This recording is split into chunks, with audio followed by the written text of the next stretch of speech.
All right, we're recording. What's going on, guys? It's Luigi with the Modern Crowd, and we have a special guest. It's my friend Matt, and that's What's it. That's all I'm up? gonna introduce it as. It's just Matt.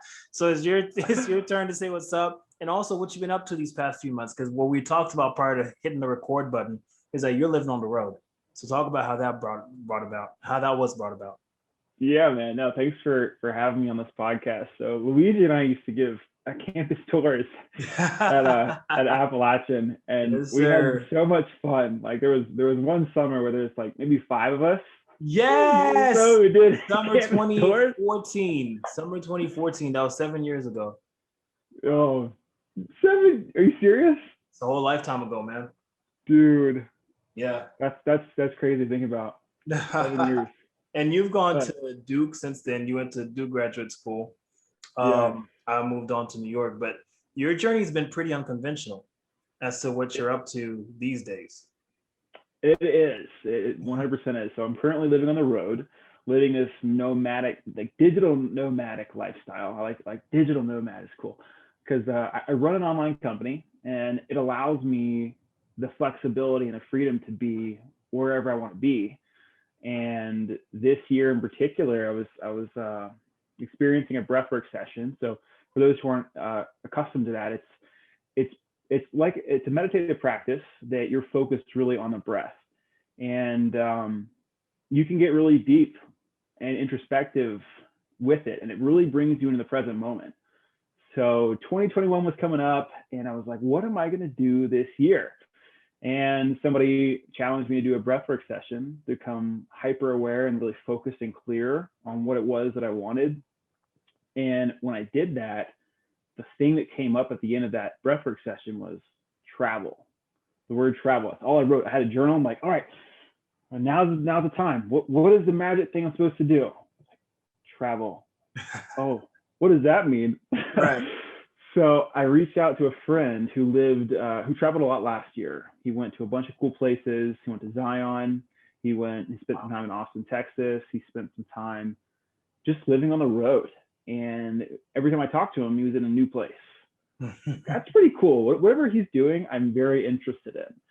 So I reached out to him the following day. It's like, man, I had this breathwork session and it led me to travel. And I want to know a little bit about what you did last year, just for my own information, so I can create something cool like that for this year.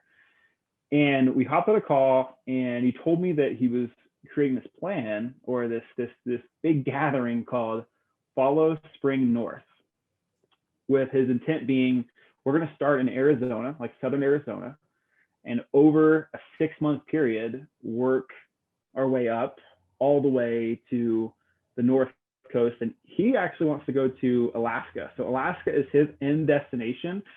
And he's already got a place booked out for Alaska.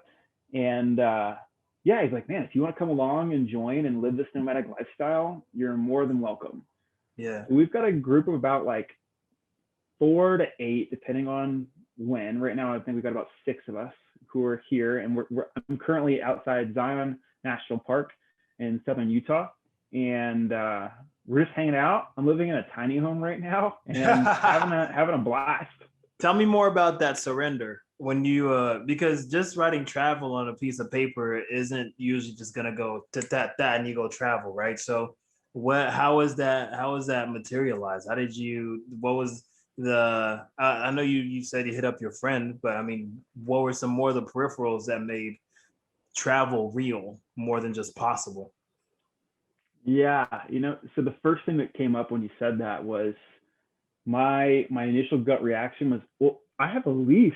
I have a lease on the apartment until like the end of September or like the start of October this year. So immediately when travel came up, I had this but. I was like, but I have a Mm. lease. So it was this roadblock that was in my way, and I was gonna let it ride, man. For some time, I was gonna let it ride. I was like, I'll wait until it's over, Mm. and yeah, like you said, I just had this feeling of like just letting go of, no, I'm gonna surrender to what's going on, Yeah. and I'm gonna listen to my internal desire and like what my heart wants. My Mm. heart wants me to go travel, and my mind is trying to, you've already signed a lease. you said you're going to commit to staying here for 12 months. So I hopped on the phone with my friend, and he's like, dude, just sublease your place. And immediately I'm like, oh, that's going to be so hard. Like, there's no way I'm going to find a sublease. Why did you do that? Why did you just, the first thing that came up to your head was like hard? Like, it wasn't, where did that come from? Do you remember? Yeah, that's a good, I mean, keep going from the story, but it's just how that came about. It's like, wow, it's such a human thing to do. And it's like, why do we do that? You know? I don't know, man. Yeah. I guess it's just, we like to put a lot of our heart desires or what our like inner child really wants us to do on hold. And like the thing I took away, like with breath work, it really allows you to connect with your inner child and your heart. So you're listening and like, what is it that I really want to do?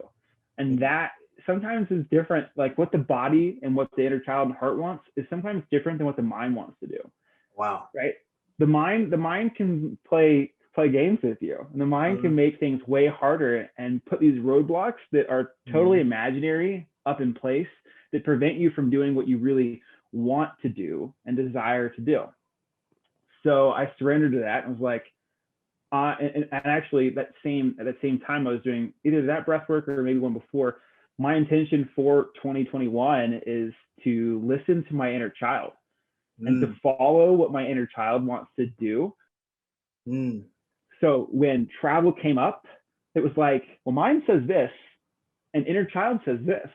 Well, I already decided that this year is the year of the inner child. So I'm going to go ahead and start traveling because that's what little Matt wants to do. And how did you gracefully go about that? Because our inner child has these shadows that we have to always kind of seek out for, right? So how was the growth in that aspect? Yeah, you're totally right. So yeah, the shadow was saying you should wait. You're not ready. It's kind of the mind in the shadow had similar messages, right? Of like, man, if you do this, like, what's going to happen to the company? What's going to happen to like all your dreams? Like, are you going to put them on pause? And that's not this what is happened. fresh off of a medical school or PhD. Yeah. PT. So I graduated from Duke. He has to clear the throat after saying, I hear you. We hear you, brother. Like, hey, we one second, let me hear you. Yeah. So and a lot of that thinking from that time was much more from the mind. And this past year, I've learned a lot to listen to my body and my heart. And that's what was speaking that day. And it's been speaking for a while. Like I've always wanted this urge to travel, and I didn't really know where it came from. And I just decided, you know what, now is the time. Like I can keep putting this off. But the thing is, we're never guaranteed of what's going to come tomorrow. Like we might not be here tomorrow. If I keep putting this off, I may never experience this. So how did you that transition from I'm going to take everything in this logical sense to actually listening to what what your body was telling you? The first few days of that, the first few leaning weeks into that, how was that? I've done it before and it's terrifying, and I'd like to hear your perspective on it. You know, so what brought me to that was being around other people who were doing that and seeing the joy and excitement and the playfulness that they had was what was like, oh man, they're living a life way different than I am. Like my life is up here of like, I'm very like numerical and objective in thinking. And that's part of that education we just talked about of like getting a doctorate in a scientific field, whatever it may be, is very like evidence-based, and it's very up here. It's very cerebral. And when I started to realize that wasn't the key to happiness, was because I was seeing other people who were, let's say, like they were receiving less money than me. They were doing things differently than I was, and they were experiencing more joy and happiness.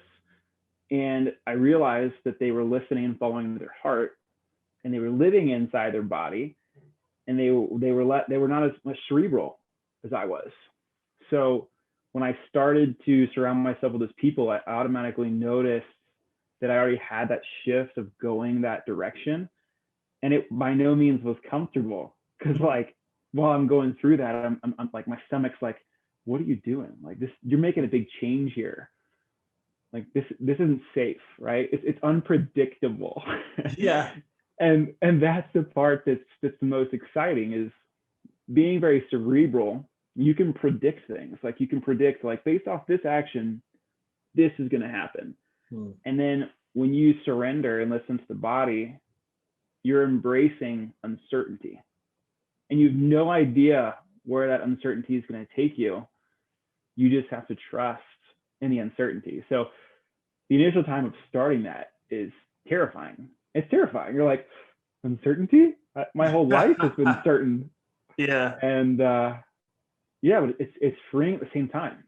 Like to totally surrender and just accept what comes is a much better way of living than trying to control everything that is presented to you. Yeah, it sounds strenuous because life is never or are always moving parts, right? So I just imagine it as this kind of, I don't really know how to explain it, but Jumanji-esque kind of board that moves us on board, right? But if we try to hold on to one piece, we're just gonna be moving our hands like this. But if we just allow the board to play itself, it seems like if as we walk through it, we understand, okay, there's a lot of life happening as we're living it, rather than I'm living a lot of life and there's something happening around me. Yeah. It makes me think. I remember like last year, around this time, maybe a little bit earlier, I took this personality test, and it gave me the personality test of a controller. And like when I heard that, I was like, oh. Like control. I don't want to be controlling. Interesting that it's such a negative connotation, right? Yeah. And it can be used for positivity for sure. I just noticed that the attachment, the feeling that I had when I got that, I was like, it's time for a change. Like, sure, maybe this is my tendency, is to be controlling. I want to be free, flowing, be able to freely express myself, and noticing that change, or like where I am based. I mean, there's a test, whatever. There's some validity. There's some how valid is it? Whatever. But still, though, like that's what it classified me as, and I was like, I don't necessarily want to be classified as blank or labeled as blank. I'm actually interested in learning about the total opposite. Interesting. That's really interesting. So, wow, I don't even know how to kind of put that in. It's an interesting way to walk into the thing that you weren't labeled as, to say, I want to see how that works. It really brings about almost like it's like flashing a light at the part that the no light is coming into. For sure. And as I do that, it's more than likely, it's like, I've been living on, if we look at a line or a spectrum, I've been living on this end extreme of controlling, scientific, like evidence-based. And then there's this other end of the spectrum, which is, you can't measure it, right? Intuition or is that where yeah, intuition, emotion, free flowing, like just like exploration, almost like discovery. Like there's nothing, it's new. And you flash the light over there, you want to learn about it, and then more than likely the end result is you're going to be somewhere in the middle. It's like I can turn on this controlling tendency, and that's very helpful when it comes to like business and like other things in life. It's not necessarily helpful for like relationships, right? So like I noticed that like a lot of personality patterns or how to live life is just this spectrum, and I may explore one extreme. More than likely, most of my time is going to be spent in that middle of the spectrum. And now, after shining a light on one side, I can fully express that side if I want to. And I also can go back to what my tendency is if I need to as well. So it gives you this bigger spectrum to live and experience life through. I love that. Are you very well aware with chakra work and like this, how the 7 of them kind of correlate? I've been reading a little bit on that, and I wanted to ask you kind of a correlating question to what you just talked about. I too am learning a lot about it. Okay. A lot of the people who I'm with traveling currently are very into that work and space. Awesome. Okay. And the reason I want to ask that is because it sounded like what you talked about, the human experience, right? As we kind of see the receiving polarity, the negative polarity, the bottom 3 chakras, as to like how they build up our animal side essentially, and then the top 3 chakras are essentially our spiritual side, and the heart bringing it together as the middle chakra, right? And so as you were kind of traveling your journey, your personal journey, it sounded like you were very much up here, right? And as you kind of traveled back down and came back up, so there's a lot of new Matthews in that traveling sequence. There's a lot of new Matthews within that journey. Is there any of them that really you had to sit with? Is there like a past Matthew that you're like, yeah, man, let's have a conversation about these situations that we now can see differently? Oh man, that's good. So before I hopped on this call, I was actually with a friend he is using movement and dance as a way to connect with yourself in different chakra points. And I love how you express those first 3 chakras are like more cerebral. Or no, not the first 3, the last 3, right? Up here. Yeah, the ones that are top 3 ascended to Yeah, I would say I lived most of my life in that top 3. And then the bottom 3, I wouldn't say neglected, but I didn't fully express or explore. So in those bottom 3 too, I imagine, maybe I'm wrong, I imagine that part of that has to be with like even body movement, like, or dance, like, like dancing. And I have always been, before, like, I had the tendency to be nervous to express myself through movement of my body. Wow. I will get in front of people and talk and use this part and use the top part about like, let me just talk to you about like health, wellness, whatever it may be. Like I was very comfortable like getting in front of people and talking if it was about knowledge. When it came to movement or doing things that are more primal, there was some hesitation or resistance there that was built up. So I found that interesting. Like when you asked that and you talked about the different points, I'm like, dude, I see, I just found something else out new. Hey, cheers. I love to hear that. But yeah, like, so what were I mean, you don't have to be extremely specific, but was there like a specific instance, don't have to be specific, was there a specific instance, but what I mean is that, was there a part of your life, that's what I should ask. Was there a part of your life that in these past few months that you kind of remembered heavily and you say, I can see how that Matthew became this one, going through that journey? That's what I'm more so meant is. And when I say don't be necessarily specific, you don't have to tell me the experience, but I'd like to hear the experience itself, but I'd like to hear how the experience of that conversation went. So you don't have to tell me if it'd be a trauma or anything like that. I'm talking about the next step, the conversation between Matthew and that life event, Matthew and that memory. Like, what's that conversation like, not the memory itself? Yeah. All right, I'll do my best to answer this one. So about in October of last year, I started to do a lot more deeper work of working into past experiences that have shaped me for who I am. And a lot of those were revisiting childhood memories or lessons that I learned from my mom or my dad. And I noticed that a lot of the tendencies that I have currently are a lot of things I learned from my mom. So by diving into those experiences, like truly, and what that looked like for me, it required a lot of times, and I'm still working on it. Next weekend, I'm actually going to a retreat that's going to help me further go into that. It's actually it's a retreat where we're going to dive back into these stories more, mom and dad stories. So, yeah, there was a time, October through pretty much January, which is kind of when I was like, I'm traveling. I'm out of here. It was one of those actions, but I went through a program. It was like a 90-day program that allowed me to connect with my inner child and my heart. And a lot of it was through looking back at past experiences that I learned from. Yeah, and having I have a tendency to be a very rigid person, or very like cerebral, and I know that I get that a lot from my mom.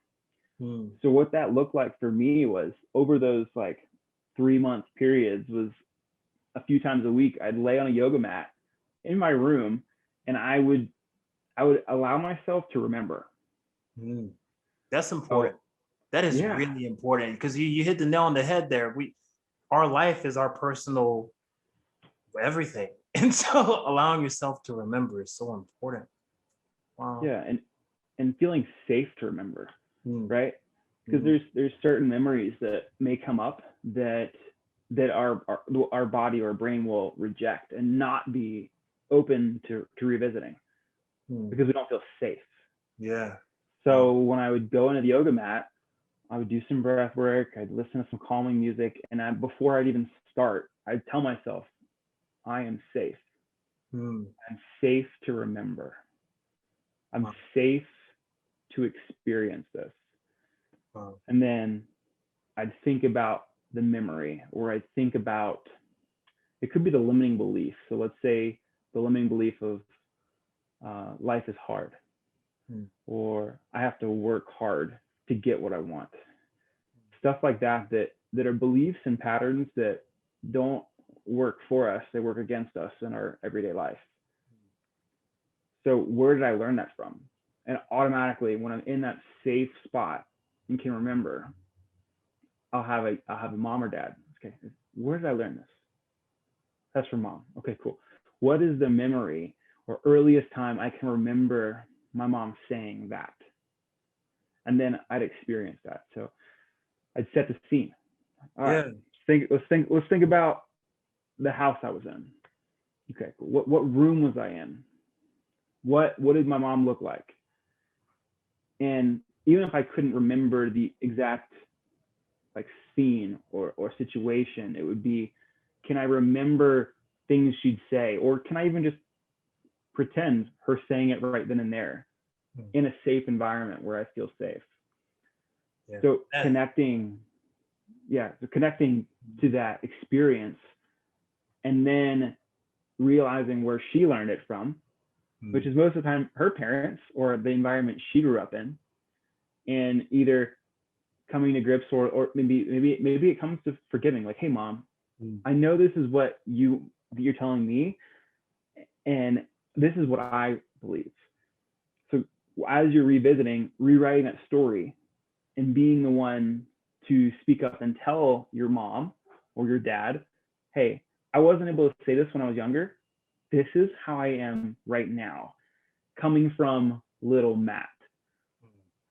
So going through that experience and rewriting or replaying a lot of those experiences over the past, from October to January, is where a lot of that change began, to where I started to experience like feelings and energy in certain chakra points, or just in the body in general, that I didn't have access to before.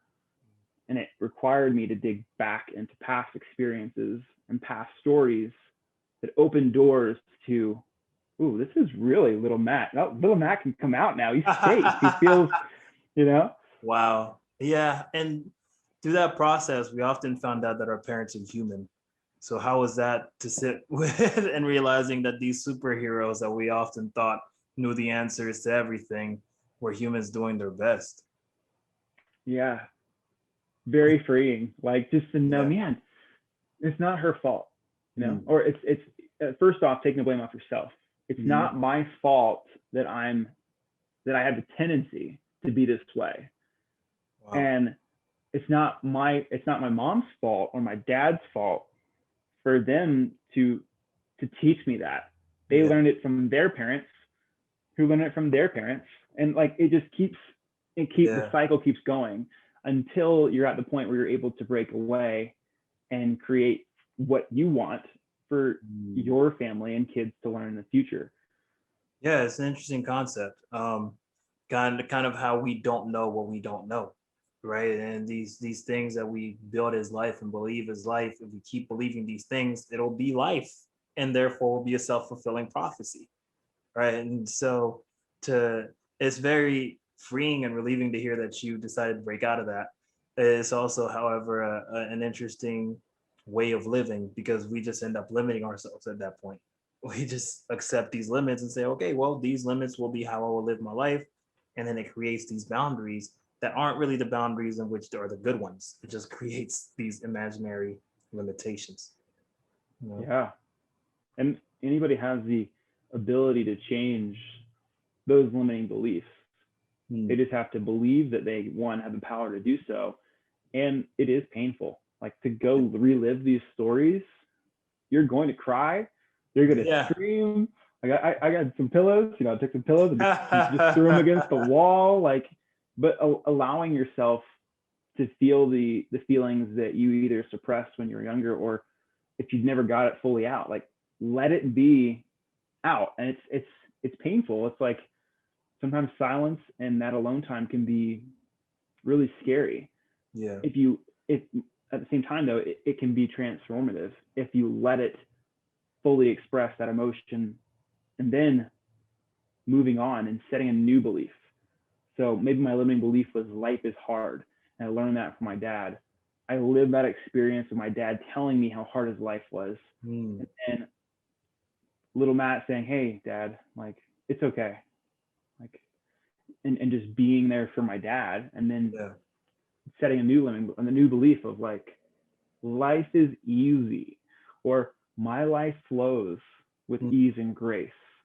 Yeah, because right? easy Like, is so subjective, right? But yeah, when you put it that way, it's like saying that the challenges that come my way aren't necessarily punishing; they're lessons, or it brings about this new perspective. Absolutely. I love that. Easing grace. That's pretty smooth, Matt. That's next level That's stuff. not mine. Along the journey, any books that you've read that you said, okay, this thing is really, because I remember you recommended Nonviolent Communication to me. Yes, that's a good one. That was a great book. What are some other ones that brought about some growth your way? Yes. Oh man, there's this one book that I read, and it's on the tip of my tongue here. Into the Heart of the Soul. Wait a second.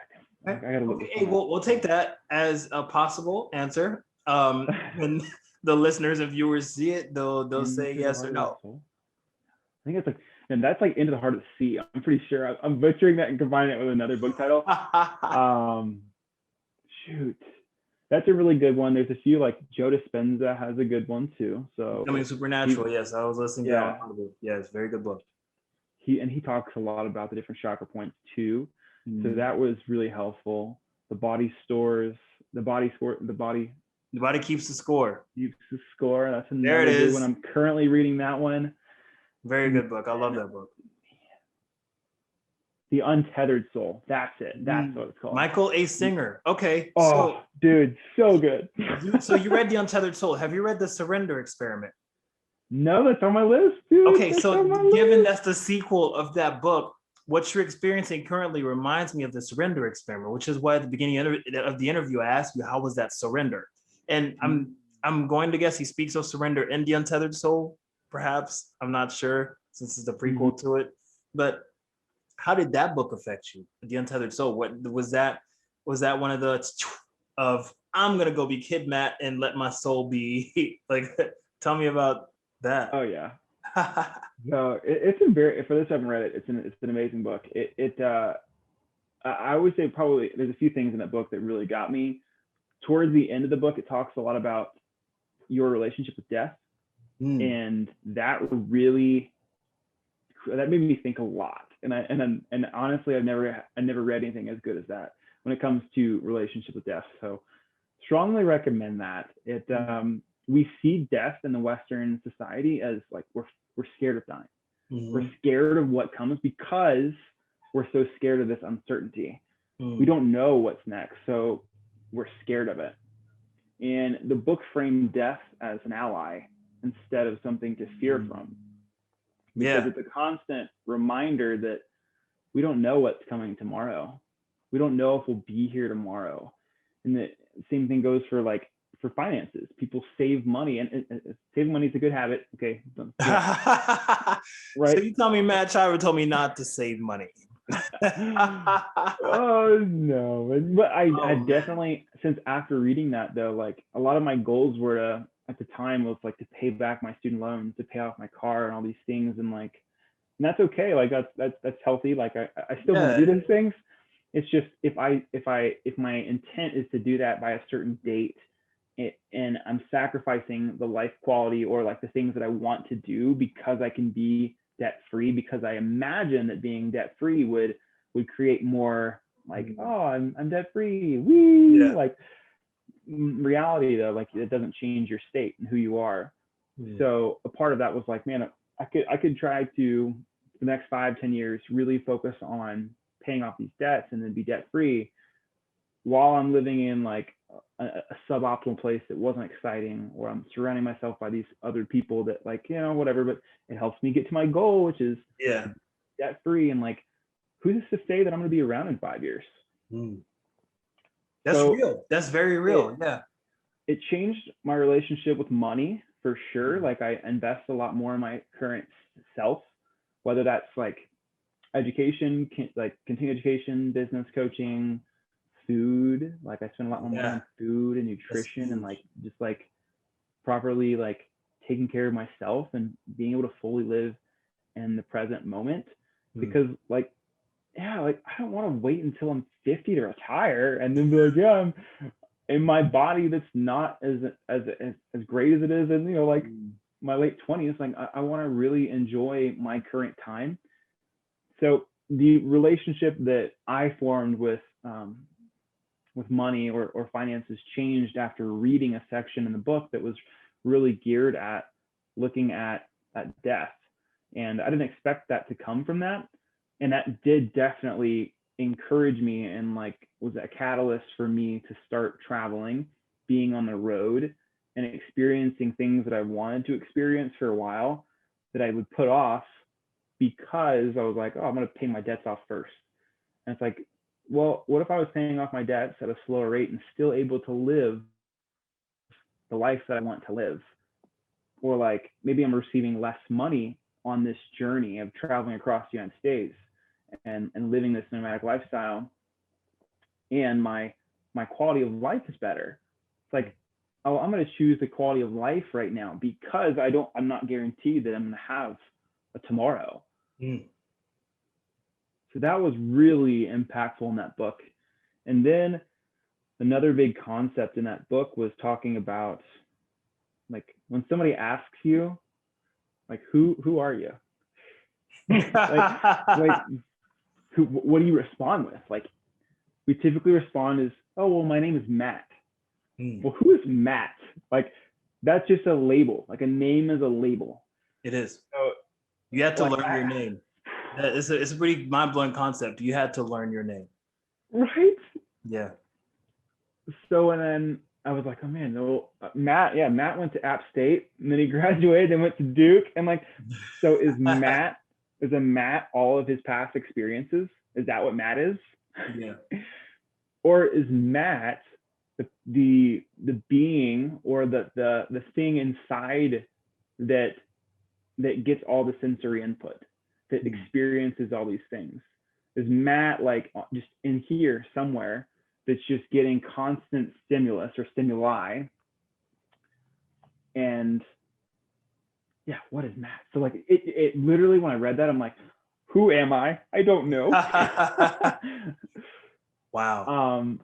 And it really questioned a lot of things, and I found it really fascinating of the idea of I am this being that is receiving all this information, and I get to decipher what it is that I want or what I believe, all these things. And even in like, is Matt the same thing as a human body? Like is Matt is what I look like, is this Matt? Or like, so like if you're really interested in reading something that's going to totally change your interpretation of reality, This is the book. The Untethered Soul by Michael A. Singer. Yeah, it was Wow. it was a good experience. So that was one that I was going through that I read at the start of October, like as I was getting into this self-development time period, and definitely recommend to a lot of people for sure. Wow. Awesome, man. Well, I'm out of topics. I just wanted to talk to you for if you got anything else you want to share. Man, I'm good. I think it's the takeaway I hope for people is that life is short, and definitely it could be short, it might be long. We don't know. Live in the present moment, right? Like surround yourself with people that excite you, and take every moment like it's your last. And I had one of my best recommendations that I got from somebody over the past few months was live every moment like it's the first time and the last time, or every experience. So like, let's say, so the way he described this was with in a relationship when you're getting romantic. Like, what does the first time feel like? And what does the last time feel like? And can you combine both of those together? It doesn't have to be with like romance or, yeah. It could also be in a shower or a sandwich. Like, let's say like every day at lunch, you make a sandwich and you eat that sandwich and you make that sandwich. And you're like, this is the first time I'm making a sandwich. Oh, I'm so excited, right? Like, this is exciting. And then you also eat it and you're like, this is the last sandwich I'm ever gonna eat. How much would you enjoy the process of one, making the sandwich and then eating it? Instead of using it like a lot of us currently do, is like, well, I have to eat this because I'm hungry. I'm just gonna shove it down my face. Instead of fully embracing that moment, like it's the first time you ever experienced it, and you're never gonna ever experience it ever again. Wise man, Matt. I love it. Oh man, I love it. Well, my last words are as they always are: hug your loved ones, tell the people you love that you love them, and always do your best. So thanks for joining me, Matt. I love you, man, and many more. Love it, bro. Thank you so much for having me. For sure. Appreciate you.